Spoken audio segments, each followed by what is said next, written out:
सामिर नाज़रीन, एक दफा फिर आपको अपने फेसबुक पेज और यूट्यूब पेज पर हम खुशामदीद कहते हैं। और आज जो शख्सियत मेरे साथ हैं वो तो किसी तारुफ की मोहताज ही नहीं है, और आजकल वो बड़े खुशियां भी मना रहे हैं, बड़ी जीत को भी सेलिब्रेट कर रहे हैं। फवाद चौधरी साहब पीटीआई के सीनियर रहनुमा मेरे साथ मौजूद है। अस्सलाम चौधरी साहब। जी अस्सलाम वालेकुम। अच्छा चौधरी साहब, एक तो ऑफिशियल आपको मुबारकबाद देते हैं पंजाब की जीत की। बहुत शुक्रिया। तो दूसरा ये बताएं कि सुनने में आ रहा है कि आपको भी कोई आम ओहदा पंजाब में मिलने वाला है। नहीं, पंजाब में होता लेके क्या करना है, ये तो इतनी लंबी गवर्नमेंट भी नहीं है। और दूसरी बात यह है कि देखिए, हमारा मकसद तो इलेक्शन कराना है, और इलेक्शन कराने के लिए जो है वो हम पूरी कोशिश करेंगे, और हम ये स्ट्राइविंग के ये इलेक्शंस की तरफ हम जाएं। और उसमें ये तो एक बड़ी ट्रांजिटरी फेज है, उसमें कोई बहुत लंबी गवर्नमेंट चलाने का इरादा नहीं है। लेकिन वो तरीक़ेकार क्या होगा, क्योंकि जब पीडीएम ने सर जोड़कर बैठी तो उन्होंने फैसला किया कि हुकूमत अपनी मुद्दत भी पूरी करेगी और फिलहाल हम इलेक्शन भी नहीं कराएंगे। तो फिर आपकी हिकमत अमली ऐसी सूरत में क्या होगी? आपके पास 2 सूबों की हुकूमत है। देखिए, इन बेचारों के पास तो अब सवाए रोने पिटने के और क्या रह गया है। जो वो इस वक्त आप देखें मातम कर रहे हैं, जब वो प्रेस कॉन्फ्रेंस में सामने आते हैं, इसके अलावा उनके पास तो कोई ऑप्शंस इतनी ज़्यादा नहीं है। ना ही ये फैसला करना कि इलेक्शन कब होने हैं, ये भी उनका इख्तियार नहीं है। ये इख्तियार तो अब इमरान खान के पास है और पीटीआई के पास है, और ये हम फैसला करेंगे कि हमने कब जो है ये असम्बलियाँ बर्खास्त करनी है। और वो फैसला आप कैसे करेंगे? क्या आपके ज़हन में ये है कि जब खान साहब से आपकी प्रेजेंस में मुलाकात हुई थी तो ये खान साहब से भी सवाल किया था, उस वक्त उन्होंने वाज़ेह जवाब नहीं दिया, लेकिन शायद अब वाज़ेह पॉलिसी हो कि खैबर पख्तूनख्वा और पंजाब की हुकूमत आप खुद खत्म कर देंगे, तो मजबूरन वफाक को हुकूमत खत्म करनी पड़ेगी। उल्टा है, हम वफाक की हुकूमत ख़त्म करेंगे। खैबर पख्तूनख्वा और पंजाब की हुकूमत तो हम रखेंगे। हमें क्या ज़रूरत है, अगर जरदारी साहब सिंध में असम्बली नहीं तोड़ रहे तो हम केपी और पंजाब की हुकूमतों को कैसे ख़त्म करेंगे? तो तो फिर पंजाब और आप केपी वफाक को की कैसे खत्म करेंगे? वफाक में तो देखिए ना, इनके पास 172 लोग नहीं है। जब भी इनको प्रेसिडेंट साहब कहते हैं कि आप अपनी मेजॉरिटी साबित करें, उनके पास कोई 172 लोग इस वक्त वो साबित नहीं कर सकते, ना ही लोगों ने खड़ा होना। तो इसलिए हमने तो सिर्फ उन्हें वोट ऑफ कॉन्फिडेंस का कहना है, और वोट ऑफ कॉन्फिडेंस में वो अपने नंबर पूरे नहीं कर सकते। तो क्या पार्टी सतह पर ये बात तय हो गई है कि आप या सदर मुमलिकत जो है दोबारा से वोट ऑफ कॉन्फिडेंस कहने जा रहे हैं, और कब तक कहने जा रहे हैं कि लिया जाए शहबाज शरीफ से कि वो वोट ऑफ कॉन्फिडेंस लें? जी बिल्कुल, ये हमारा कई जो हमारे कह लीजिए कि हिकमत अमली हैं, उनमें से एक हिकमत अमली जो है वो ये है कि प्रेसिडेंट साहब से दरख्वास्त की जाए कि इनको प्राइम मिनिस्टर जो हैं, जो प्राइम मिनिस्टर जो एलिजिडली बन गए हैं, उनको जो है वो अपना कहा जाए कि वो अपना ज़ाहिर करें मेजॉरिटी। और अगर वो 172 लोग ज़ाहिर नहीं कर सकते तो फिर ज़ाहिर है कि हमें इलेक्शंस में जाना होगा। अच्छा चौधरी साहब, मैं वैसे ही एक सवाल पूछने जा रही हूँ, क्योंकि मैं कल ही दिन से सोच रही थी, आप तो खान साहब के साथ होते हैं, जब ये सुप्रीम कोर्ट का फैसला आया और आपके हक में आया और ये पता चला कि पंजाब में एक दफा फिर आप हुकूमत बनाएंगे, तो खान साहब का पहला रिएक्शन क्या था? सॉरी, दोबारा किस में जब हम हुकूमत बनाएंगे? पंजाब में जब फैसला आपके हक में आया सुप्रीम कोर्ट का और ये क्लैरिटी हो गई कि जी अब आप दोबारा पंजाब आपने पीएमएलएन के हाथ से छीन लिया, तो खान साहब का पहला रिएक्शन क्या था? रिएक्शन उनका ये था कि बस खेल खत्म हो गया। ये अल्फाज थे उनके। बिल्कुल। अच्छा, राणा सनाउल्लाह साहब को बड़ी परेशानी है, वो कहते हैं कि जी ये किसने उड़ाई और क्यों बेपर की उड़ाई कि राणा सनाउल्लाह साहब का पंजाब में अब दाखिला मना हो गया है, ऐसा कुछ करने जा रहे हैं आप, पाबंदी लगा रहे हैं उनपे? राणा साहब के ऊपर अभी जाने पे तो पाबंदी नहीं है, पंजाब से वापस आने पे पाबंदी हो सकती है, इसलिए कि उनके ऊपर जो क्रिमिनल केसेस हैं उनका ट्रायल होना है, और कुछ केसेस में हो सकता है राणा साहब को की गिरफ्तारी की जरूरत पड़े गवर्नमेंट ऑफ पंजाब को। तो जाहिर है कि उनको जाने पे तो पाबंदी नहीं है, फिर पंजाब से आने पे पाबंदी हो सकती है। ये आप उनको थ्रेट कर रहे हैं? नहीं, मैं तो उन्हें लीगल पोजीशन बता रहा हूँ, थ्रेट तो नहीं कर रहा। यानी आप ये कह रहे हैं कि अगर राणा सनाउल्लाह साहब जो कि वजीर दाखिला पाकिस्तान है, वो पंजाब जाते हैं, बेशक जाएं, लेकिन वापस आएंगे या नहीं इसकी आप कोई गारंटी नहीं देंगे, तो उनकी गिरफ्तारी हो सकती है। मैं तो गारंटी दे नहीं सकता, क्योंकि उनके ऊपर क्रिमिनल केसेस हैं, और क्रिमिनल केसेस जो हैं उनमें उन्हें बेल लेनी पड़ सकती है, अदालतों में जाएंगे, वो देखेंगी कि इनकी बेल बनती है या नहीं बनती है। So this is now up to Punjab government and courts. अच्छा शरीफ साहब, आपका मुझे वो इंटरव्यू याद है जिसमें आपने ये कहा था कि डेफिनेटली एस्टैब्लिशमेंट से हमारे ताल्लुकात सही नहीं रहे, जिसकी वजह से हमारी हुकूमत नहीं रही। और अब दूसरी तरफ ये थ्योरी सामने आ रही है, बहुत सारे एनालिस्ट भी ये बैठ के बात कर रहे हैं कि जी आप लाडले थे और आप लाडले हैं। पीएमएलएन के साथ एक्चुअली हाथ हो गया और ये भी प्लानिंग का हिस्सा था कि खान साहब को हटाओ, 2/3 अक्सरियत से वापस लाओ और 10 साल के लिए मुल्क उनके हवाले कर दो। इसमें किस हद तक सच्चाई हो सकती है आपकी नजर में? मेरा ख्याल है अगर ये इतने अहमक हैं तो फिर सियासत तो इनके बस का काम नहीं है। और अगर ये इतने सादा दिल हैं कि इतनी एक जो है वो किसी की बात के ऊपर इतने भोले तरीके से ये रस्सी पकड़ के जो है वो प्राइम मिनिस्टर बन गए, बेटे को चीफ मिनिस्टर बनवा लिया, इतने भोले तो ये नहीं है। और अगर इतने भोले हैं कि एस्टैब्लिशमेंट, सारी फौज और जुडिशरी हर एक हमारे साथ मिला हुआ था और एक्चुअली हमें पॉपुलर कराने के लिए इन्होंने गवर्नमेंट दे दी, तो फिर तो मेरा ख्याल है कि नून लीग के जो लोग हैं उनको चाहिए कि सियासत को छोड़े, कोई और काम करें, गंडेरियां बेचा करें, क्योंकि ये काम फिर उनके बस का नहीं है। काफ़ी अमकाना थ्योरी है। और ये अभी जो थ्योरी बना रहे हैं कि जी देखें ये शहबाज शरीफ ने गन डाला था, अदरवाइज जो है ये नवाज शरीफ और मरियम तो पहले दिन से मुखालफत कर रहे थे। ये बिल्कुल बकवास है। To be fair with Shahbaz Sharif, ये तो ऐसी बात है कि आप उनको फंसाने के लिए खामखा एक जो है वो जब गलत हो गई चीज़ तो आप एक ब्लेम सारा शिफ्ट कर दें एक बंदे के ऊपर। सबसे पहले जो डील हुई थी वो तो नवाज शरीफ ने की थी। सबसे पहले जो सारा मामला हुआ था, मुलाकातें हुई थी, वो तो नवाज शरीफ ने की थी। तो सारी जो प्लान हुआ था वो नवाज शरीफ के कहने पे हुआ था। तो it was Nawaz Sharif and Maryam Nawaz जो इंटेग्रल पार्ट थे सारी साजिश का। और सारे मामलात जो हैं वो उनकी मर्जी से तय हुए। अब जब नहीं चली गेम तो आप कह रहे हैं कि हर चीज़ आप शहबाज शरीफ पे डाल दें। I think this is bit unfair.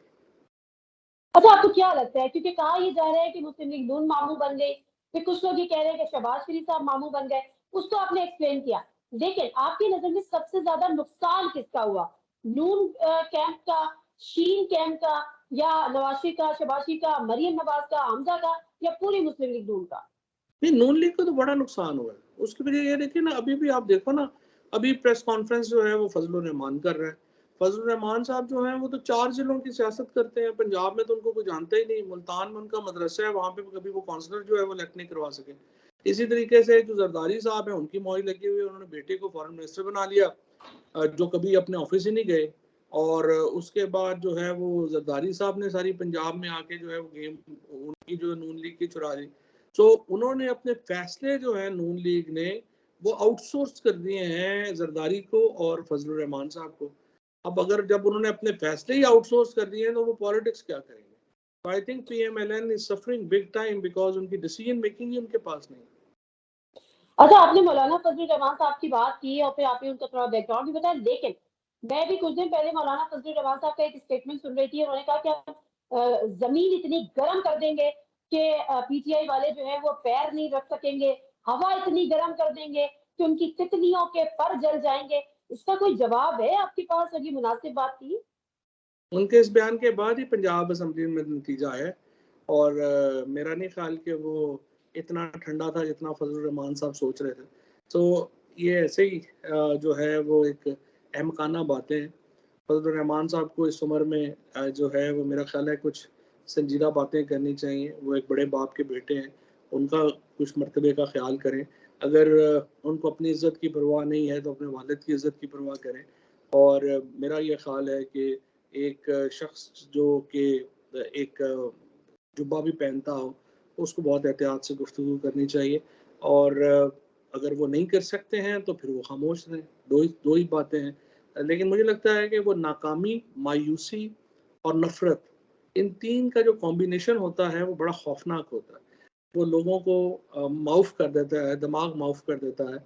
सो हो सकता है मौलाना जो हैं वो ज़हनी तौर पे इतने डिप्रेस हों कि वो इस तरह की गुफ्तगू करते हों। कोई नहीं, कुछ डॉक्टर उनको तजवीज़ करते हैं अच्छा जो उनके लिए कुछ सुकून आवर अद्वियात। वैसे तो राना साहब हैं सुकून आवर अद्वियात देने के लिए, लेकिन देखते हैं कोई और भी डॉक्टर।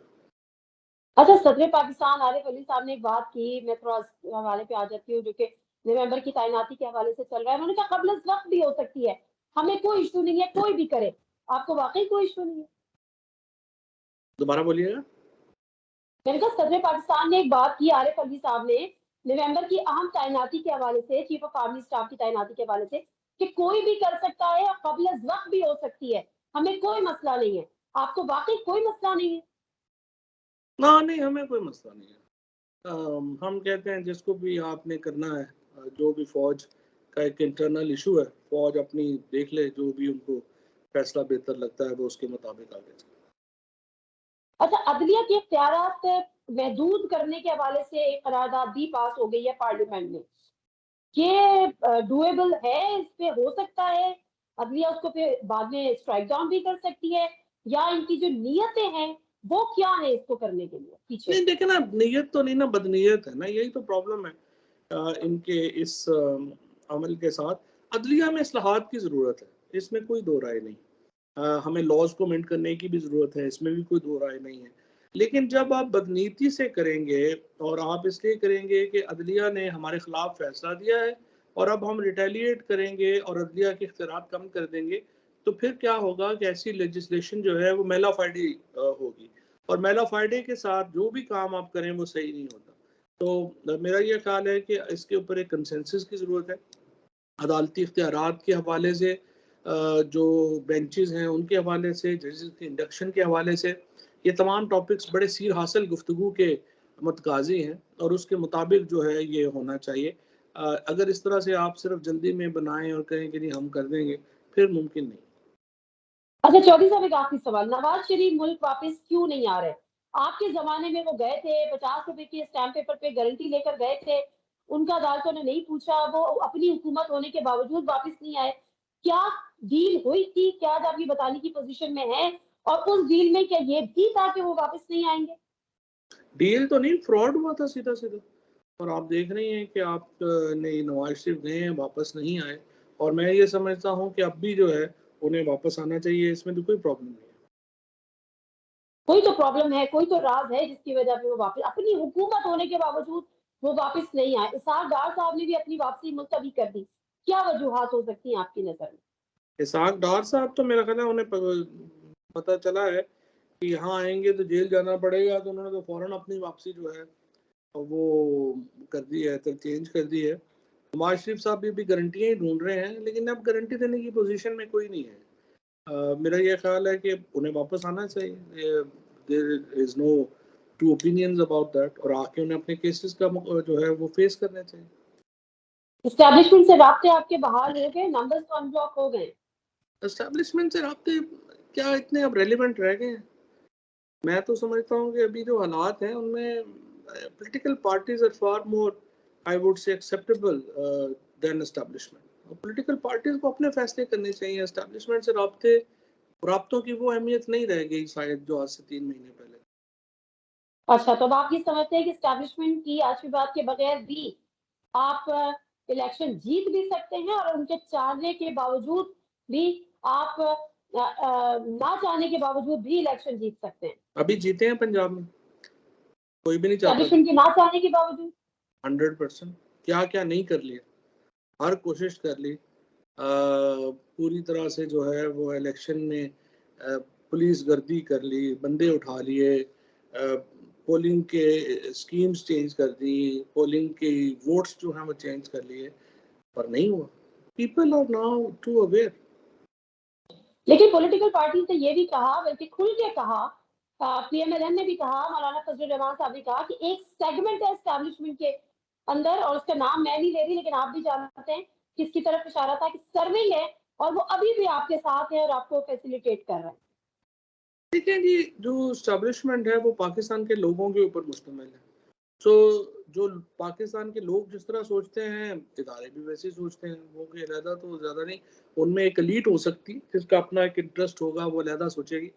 बट एक तो मैं आपको बताऊं कि जो पीटीआई है उसके साथ मिडिल क्लास की हमदर्दियां हैं। पीटीआई बेसिकली मिडिल क्लास की पार्टी है, लोअर मिडिल क्लास और अपर मिडिल क्लास, ज़्यादा लोअर मिडिल क्लास। और ये जो हमारी जो फौज है, ये मिडिल क्लास का सबसे ऑर्गेनाइज्ड ग्रुप है। क्यों पीटीआई इतनी पॉपुलर है फौज में? इसलिए कि जो मिडिल क्लास की जो मोरालिटी है, मिडिल क्लास की जो तमाम ज़रूरतें हैं, जो मिडिल क्लास की सोच है वो एक होगी। उनको पता होगा कि सफ़ेद पोश आदमी के मसाइल क्या हैं। सो इसलिए पीटीआई जो है, मुझे कोई इसमें दो राय नहीं है कि we are very popular in are